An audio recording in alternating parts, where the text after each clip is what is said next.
আজকের একটা নতুন রেসিপি নিয়ে এসেছি, ফুলকপি দিয়ে একটা রেসিপি। তা হলো ফুলকপির কোরমা।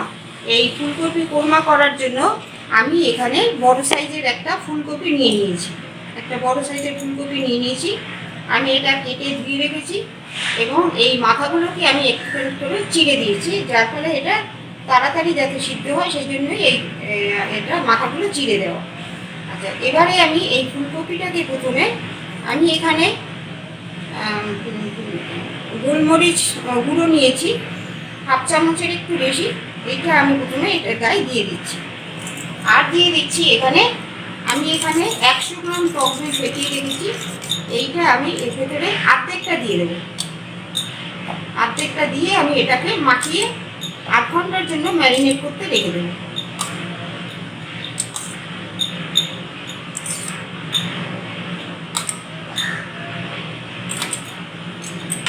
আর নিয়েছি, এটা আমি এখন মেখে দিচ্ছি। আর এখানে নিয়েছি আমি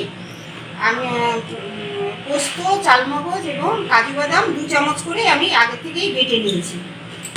এখানে নিয়েছি 4টে কাঁচা লঙ্কা পেস্ট করে নিয়েছি, আর 2টো কাঁচা লঙ্কা একটু মাথাটা চিড়ে আমি এটা গোটা দেবো। এখানে বড় সাইজের একটা টমেটো গ্রেট করে নিয়েছি, আর অল্প দারচিনি, এলাচ, লবঙ্গ নিয়েছি। আর নিয়েছি এখানে বাটার আমি এখানে 2 চামচ ব্যবহার করব। আর নিয়েছি 1 কাপ দুধ।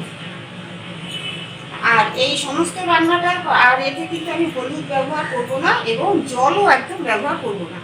এবারে আমি এটা মাখিয়ে রাখছি 8 ঘন্টার জন্য। একটা জিনিস খেয়াল করবেন, এর ভেতরে কিন্তু আমি নুন দেইনি, কারণ ফুলকপিতে যদি নোনতা ভাব হয় তাহলে কিন্তু খেতে ভালো লাগে না। তাই আমি এটা শুধু টক দই দিয়ে আর একটুখানি গোলমরিচ গুঁড়ো দিয়ে মাখিয়ে রাখছি 8 ঘন্টার জন্য। কড়াই গরম হয়ে গেছে, এবারে আমি এর ভেতরে সাদা তেল দিয়ে দিচ্ছি। এখানে 4 চামচ আমি সাদা তেল দিলাম। এরপর দিলাম এর ভেতরে একটা তেজপাতা 2 ভাগ করে দিয়ে দিলাম।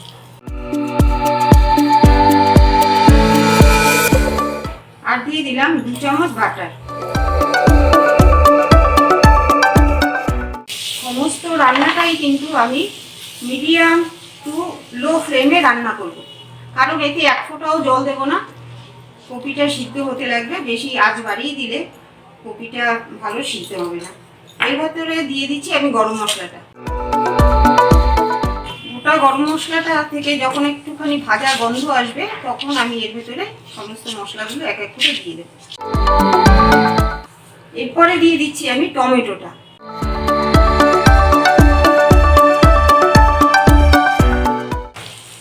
কাজু বাদাম, পোস্ত এবং চালমগজ বাটা দিয়ে দিচ্ছি।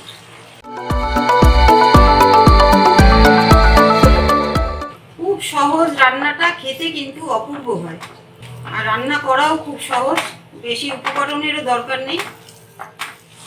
এরপরে দিয়ে দিচ্ছি এর ভেতরে কাঁচা লঙ্কাটা।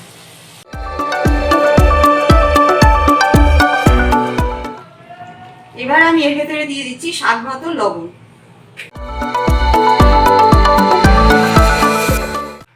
এর ভেতরে আমি 1 চামচ চিনি দিয়ে দিচ্ছি।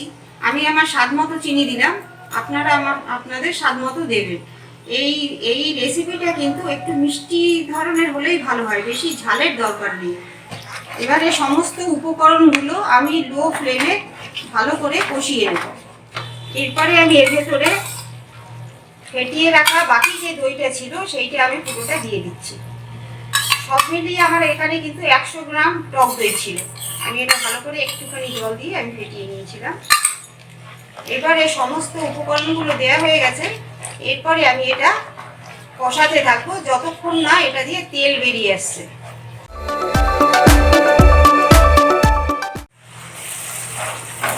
কষানো প্রায় শেষ পর্যায়ে এসে গেছে। এই চালমগজ, কাজু বাদাম যখন আমরা এই সব উপকরণ দিয়ে আমরা রান্না করব, তখন আমরা একটা জিনিস খেয়াল রাখবো, যাতে কষানো কখন ঠিক হবে সেটা আমরা কিভাবে বুঝবো। যখন এই কষানো হয়ে যাবে তখন এইগুলো একটুখানি দেখুন দানা দানা ভাব এসে যায়। এইরকম পর্যায়ে যখন আসবে তখন আমরা বুঝতে পারবো যে আমার মশলাটা কষানো হয়ে গেছে। যদি এটা কাঁচা থাকে তাহলে কিন্তু রান্নার পরে তাতে একটা কাঁচা গন্ধ থেকে যায়, সেই জন্য আমি এটাকে ভালো করে কষাবো। আর কষাবো না, ওই দানা দানা ভাব যখন আসবে তখন এটা বোঝা যাবে যে আমার এটা রান্নাটা হয়ে গেছে, মানে কষানোটা হয়ে গেছে। এবারে আমি এর ভেতরে ফুলকপিটা দিয়ে দেবো।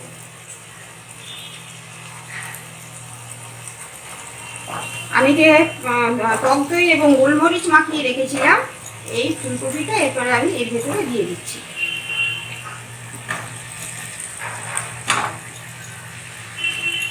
এই পর্যায়ে কিন্তু ফ্লেমটাকে একদম লোয়ে রাখতে হবে, না হলে কড়াইতে ধরে যাবে।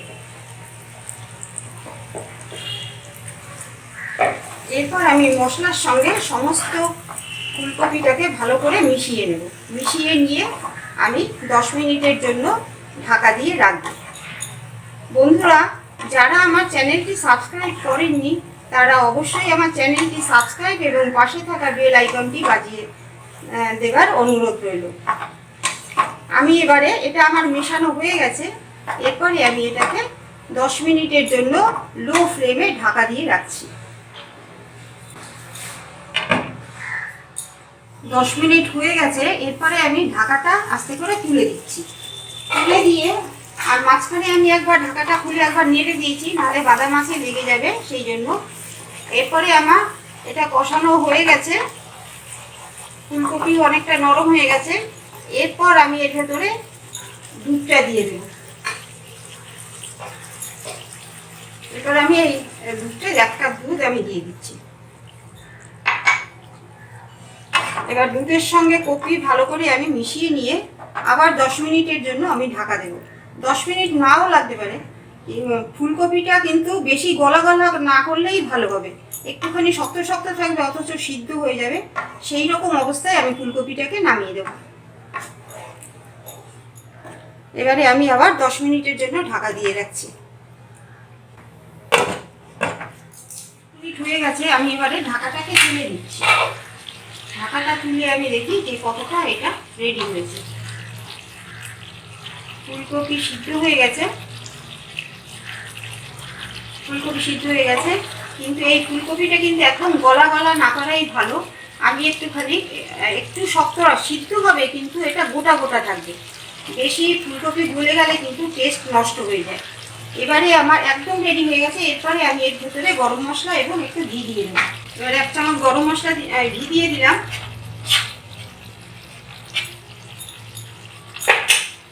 আর দিয়ে দিলাম 1/2 চামচ গরম মশলার গুঁড়ো। এবারে এটা একটু মিশিয়ে আমি 2 মিনিটের জন্য ঢাকা দিয়ে রাখবো। আমি 2 মিনিটের জন্য ঢাকা দিয়ে রাখলাম এবং গ্যাসটা আমি অফ করে দিলাম। এরপরে আমি পরিবেশন করে দেখাবো। রেডি হয়ে গেছে ফুলকপির কোরমা। আপনারা এই রেসিপিটা সহজেই করতে পারবেন এবং বেশি উপকরণও দরকার হয় না এবং কম সময়ের মধ্যে হয়। অপূর্ব এটা স্বাদের হয় খেতে। এটা বিরিয়ানি ছাড়া সবার সঙ্গেই কিন্তু এটা ভালো লাগবে খেতে। রুটি, লুচি, পরোটা, নান রুটি কিংবা ভাত, ফ্রাইড রাইস সবার সঙ্গেই এটা খেতে ভালো লাগবে। আপনারা ভিডিওটি দেখুন, দেখে যদি আপনাদের ভালো লাগে তাহলে অবশ্যই একটি লাইক করে দেবেন। আজকের মতো আমি এখানেই শেষ করছি, আবার চলে আসবো নতুন কোনো ভিডিও নিয়ে। আপনারা ভালো থাকুন, সুস্থ থাকুন। আজকের মতো আমি এখানেই শেষ করছি।